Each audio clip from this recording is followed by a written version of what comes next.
ماں باپ کے ساتھ بھلائی کرتے ہو، اگر ان میں سے ایک یا دونوں تمہارے سامنے بڑھاپے کو پہنچ جائیں تو ان کو اف تک نہ کہنا اور نہ انہیں جھڑکنا، اور ان سے بات ادب کے ساتھ کرنا، اور عجز و نیاز سے ان کے آگے جھکے رہو اور ان کے حق میں دعا کرو کہ اے پروردگار،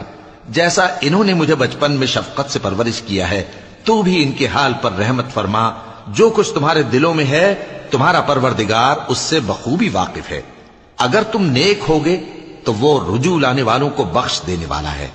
اور رشتہ داروں اور محتاجوں اور مسافروں کو ان کا حق ادا کرو، اور فضول خرچی سے مال نہ اڑاؤ کہ فضول خرچی کرنے والے تو شیطان کے بھائی ہیں، اور شیطان اپنے پروردگار کی نعمتوں کا کفران کرنے والا یعنی ناشکرا ہے۔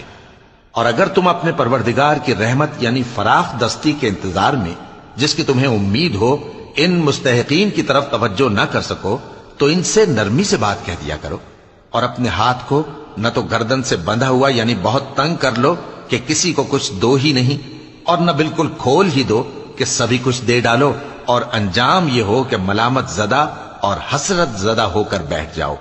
بے شک تمہارا پروردگار جس کی روزی چاہتا ہے فراخ کر دیتا ہے، اور جس کی روزی چاہتا ہے تنگ کر دیتا ہے،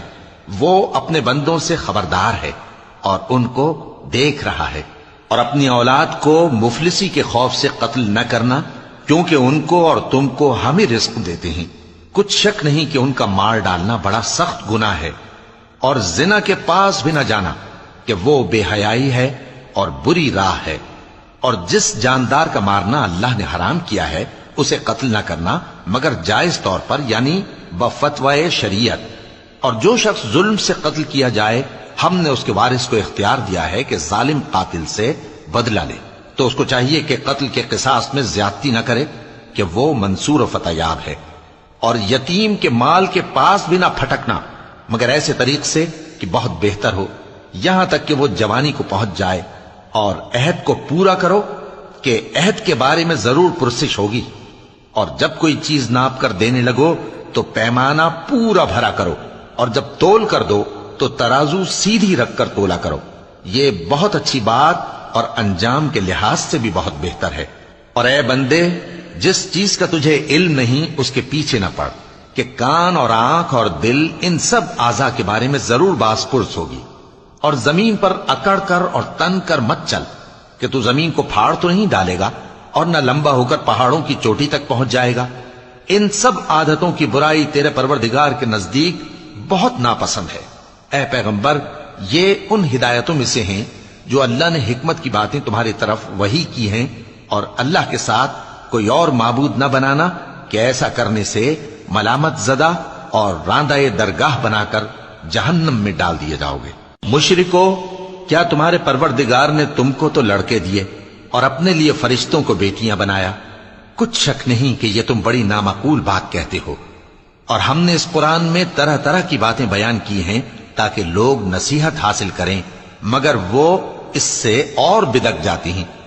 کہہ دو کہ اگر اللہ کے ساتھ اور معبود ہوتے جیسا کہ یہ کہتے ہیں تو وہ ضرور عرش والے کی طرف لڑنے بھیڑنے کے لیے رستہ نکالتے، وہ پاک ہے، اور جو کچھ یہ بکواس کرتے ہیں اس سے اس کا رتبہ بہت عالی ہے۔